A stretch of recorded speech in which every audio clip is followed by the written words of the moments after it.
Anda menyaksikan Economic Update 2024 bersama saya Syarifah Rahma dan saat ini saya sudah bersama dengan Menteri Kesehatan Republik Indonesia, Bapak Budi Gunadi Sadikin. Apa kabar Bapak? Baik Syarifah, selamat datang di Kementerian Kesehatan. Terima kasih untuk waktunya Pak Budi.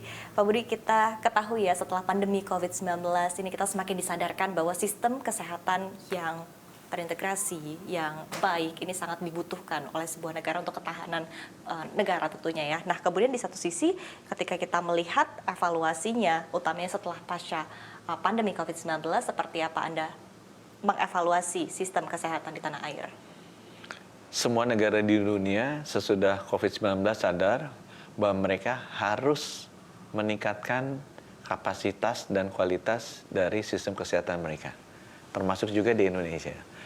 Jadi kita ada meeting G7, Indonesia juga diajak ikut, G20 kita jadi presidennya, kita APEC meeting, selalu ngomongnya pada saat COVID, mereka bilang, aduh ternyata sistem kesehatan nasional dan sistem kesehatan global sangat jauh ya dari yang kita harapkan untuk bisa menghadapi pandemi sebesar ini. Jadi perbaikan itu harus dilakukan. Oleh karena itu, Kementerian Kesehatan sesudah pandemi kita segera meluncurkan transformasi sistem kesehatan nasional. Ada 6 pilar transformasi. Yang pertama yang menurut saya paling penting ada transformasi layanan primer, ya, puskesmas, posyandu. Yang kedua transformasi layanan sekunder, itu rumah sakit. Yang ketiga adalah pilar transformasi sistem ketahanan kesehatan. Ini ketersediaan obat, alkes, vaksin supaya nggak bergantung luar negeri. Yang keempat adalah transformasi sistem pembiayaan kesehatan, bagaimana sumber dananya cukup. Yang kelima ada transformasi sumber daya manusia kesehatan, dokternya yang kurang, dokter spesialis yang kurang. Yang keenam ada transformasi teknologi kesehatan. Itu ada teknologi informasi, elektronik, medical record, dan lain sebagainya. Ya. Yang satu lagi, yang 6B-nya itu transformasi bioteknologi kesehatan. Jadi itu 6 pilar transformasi yang kita luncurkan di Juni 2022 sesudah COVID beres sebagai respons terhadap kesadaran seluruh negara bahwa gap-nya besar. Baik, sebetulnya ketika kita melihat landscape di tanah air ini kan juga sebetulnya cukup menantang Pak Budi ya, ketika kita berbicara berkaitan dengan akses untuk alat kesehatan, fasilitas kesehatan, baik di rumah sakit swasta maupun juga di daerah-daerah ini memiliki tantangan yang berbeda. Ketika kita berbicara berkaitan dengan tantangan di rumah sakit swasta ataupun juga di rumah sakit di daerah-daerah, di fasilitas kesehatan di daerah terluar utamanya, ini tantangannya berbeda. Seperti apa dari Kementerian Kesehatan menjawab tantangan yang cukup unik dan beragam ini? Karena memang geografis kita tuh susah ya, sulit kan karena banyak lautnya. Jadi mesti darat, ke laut lagi, ke darat lagi, dan infrastruktur transportasinya juga masih dalam proses untuk pembangunan. Memang strategi kesehatan, dan ini juga berlaku di seluruh dunia, harusnya yang bagus adalah menjaga rakyat kita tetap sehat. Bukan menunggu mengobati pada saat mereka sakit. Jadi jangan hanya mikirin rumah sakit, justru yang harus dipikirin puskesmas, posyandu. Jangan hanya mikirin dokter sama dokter spesialis, yang harus dipikirin itu bidan, perawat, kader posyandu. Jangan mikirin obat-obatan, alkes, ruang operasi, yang harus dipikirin adalah imunisasi, screening, tes TBC, tes HIV, tes malaria, itu mesti beresin. Jangan mikirinnya kuratif, tapi harus promotif dan preventif. Ini yang harus dilakukan. Supaya apa? Supaya nggak usah ke rumah sakit. Karena begitu masuk ke rumah sakit, ini mahal dan sulit kalau di kita. Karena mesti nyebrang laut dan transportasinya sulit. Jadi jaga tetap sehat. Itu lebih murah dan kualitas hidup lebih baik. Sebagus-bagus rumah sakit, saya kira kan nggak mau masuk rumah sakit. Iya. Mendingan kita tinggal di rumah sendiri. Baik, tapi tantangan utamanya apakah memang dari sisi distribusinya sendiri begitu Bapak? Karena tadi dua-duanya kan membutuhkan tentu distribusi ya ke lapangan agar ini semua bisa diakses oleh masyarakat Indonesia dimanapun mereka berada begitu.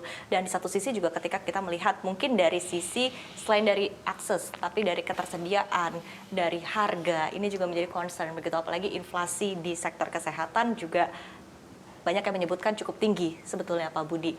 Tanggapan Anda berkaitan dengan hal ini, apa yang menjadi problem utama? Apakah memang misalnya bahan-bahan masih didominasi dari impor atau memang ada kendala tersendiri sebetulnya?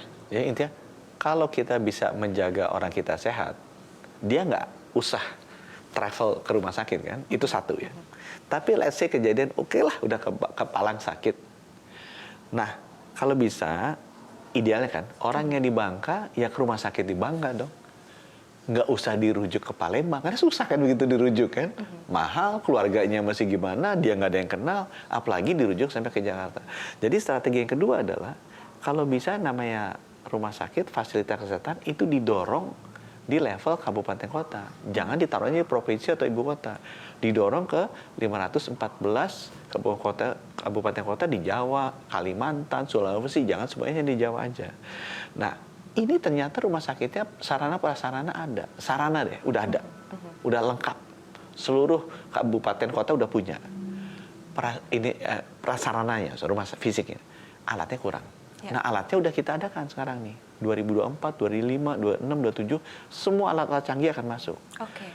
Selesai. Yang masalah tuh dokternya. Jadi kenapa akses kesehatan kita kurang, distribusinya kurang? Itu karena masalah dokternya. Okay. Jadi alatnya kita bagi, misalnya perempuan banyak meninggal karena kanker breast cancer. Itu breast cancer itu kalau deteksi dini, selamat tuh dia. Kalau deteksinya telat 1-3, meninggal tuh dia. Udah harus deteksi dini, butuh mamografi. Dari 3.200 waktu saya masuk, yang ada cuma 300, 400. Ya pantas meninggal kan, karena nggak ada alatnya. Sekarang bagi, saya rasa 2026, 2027 selesai itu. Semua provinsi dapat. Itu kan perlu spesialis ya buat lebih. Itu yang nggak ada, dan didik spesialis kan udah susah, udah mahal, dan juga 4 tahun lagi kan, ya gimana kita alatnya datang dalam 2 tahun. Jadi kritikalnya adalah jumlah dokter dan jumlah dokter spesialis serta distribusinya, itu masalah utama di sistem kesehatan nasional kita. Baik, supply dari tenaga kesehatan utamanya dokter begitu. Dokter dan dokter spesialis. Dokter dan dokter spesialis. Nah, untuk menjawab tantangan ini seperti apa Pak Budi begitu? Nah, pendidikan dokter itu ada di tempatnya Pak Nadiem. Ya, jadi saya udah bilang Pak Nadiem, kita tuh butuh sekitar, saya gampang izin. Dokter kita tuh SIP-nya 3, prakteknya 3. 1 dokter boleh praktek di 3 perusahaan, 3 rumah sakit yang berbeda. Di luar negeri umumnya 1. Dia kerja di 1 rumah sakit. Jadi artinya apa? Ya dokter yang ada kita cuma sepertiganya kan. Jadi kita dari 140.000 dokter umum sekarang. Itu harus jadi ya 300-400 ribu lah. Nah ini produksi dokter kita setahun cuma 12.000. Tahun 2022 awal itu di moratorium, FK-nya 92 nggak boleh nambah. Jadi saya bilang Pak Nadiem nggak mungkin ini nggak ditambah. Ini harus ditambah FK-nya. Pak nanti kualitasnya bagusnya, itu tugasnya Bapak, dijaga dong kualitasnya yang baik. Tapi jumlah FK harus ditambah, FK yang sekarang juga mesti meningkatkan kualitasnya, dan ini juga memang menurut saya tuh pengajarnya dokter-dokternya juga perbanyak. Butuh tambah kan butuh dokter-dokter yang ngajar. Jadi saya bilang itu yang tempatnya Pak Nadiem. Tapi dokter spesialis itu tempatnya saya. Dengan undang-undang baru saya bisa tuh. Jadi nggak hanya Pak Nadiem aja, kan saya bilang, Pak Nadiem dokter spesialis kita butuhnya 27.000, kita produksi cuma 2.700 setahun. Kita butuh 10 tahun untuk ngejar dengan asumsi tidak ada peningkatan demand. Orang kita kan menua. Makin menua kan butuh lebih banyak lagi dokter spesialisnya. Ini kan makin kurang. Nah ini saya bilang, karena pendidikannya dilakukan di FK. Di luar negeri itu nggak ada pendidikan dokter spesialis, harus bayar uang kuliah ke fakultas kedokteran. Hanya di Indonesia itu ada. Dan FK-nya cuma 21, 22 yang bisa pendidikan dokter spesialis, kurang sekali. Saya punya 3.200 rumah sakit. Mungkin jadi rumah sakit pendidikan ada 300 banding 21. Saya bilang, Pak Nadiem, di luar negeri pendidikan dokter spesialis lakukan rumah sakit.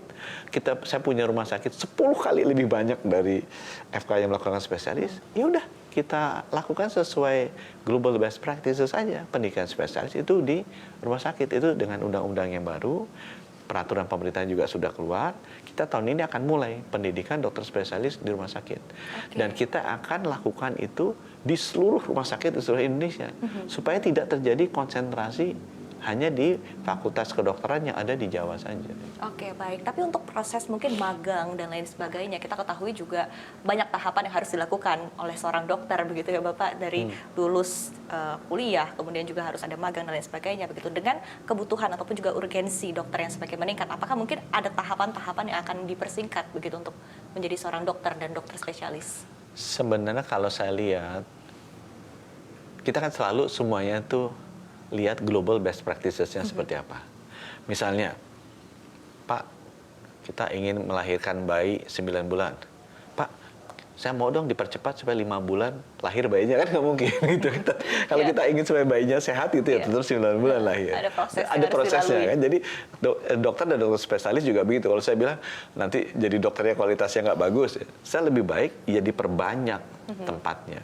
Oke. Diperbanyak bangkunya gitu supaya yang masuk bisa lebih banyak. Ada di Inggris aja mungkin produksi dokter spesialisnya 5 kali kita, pada populasinya mungkin cuma 1/4 atau 1/5 Indonesia Ya, gitu kan. baik. Artinya kita sangat kekurangan produksinya. Baik. Tapi in the meantime, apakah memang mengundang dokter asing untuk melakukan praktek di sini Nah. menjadi sebuah jawaban? Itu kan misalnya penyakit jantung, meninggal 300.000 setahun. Karena sebagian besar karena kurang dokternya kan. Apa kita nunggu 4 tahun? Kan 1,2 juta yang Iya. kita biarin meninggal gitu kasarannya. Jadi saya bilang, oke, strategi nomor 1. Banyak dokter di Indonesia dulu, karena komplikasi dari regulasi kita, nggak bisa datang pulang balik, nggak bisa praktek. Nah itu kan undang-undang yang baru, peraturan pemerintah yang baru sudah boleh. Jadi kalau kita punya temen di Stanford atau mau di Harvard Medical School lulus, dulu nggak boleh langsung praktek tuh. Iya. Sekarang udah boleh. Nah itu kita datengin dulu. Tapi mungkin dapetnya kan nggak banyak, paling ribuan gitu. Iya. Tetap aja ini kan 300.000 mati. Daripada kita mati nggak lakukan sesuatu kan dosa. Jadi kita cari, ada nggak dokter-dokter asing yang bisa masuk untuk bantu. Ya, negara seperti Kuba terkenal, Rusia juga mungkin lebih, India juga mungkin kelebihannya. Dokter-dokter yang baik-baiknya kita pilih untuk datang bantu. Sehingga bisa untuk sementara kan.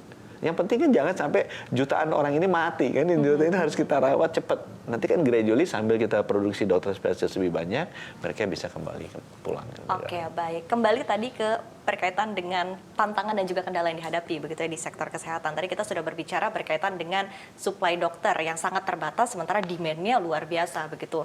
Banyak masyarakat Indonesia yang harus diobati ya karena melihat populasi kita juga cukup besar.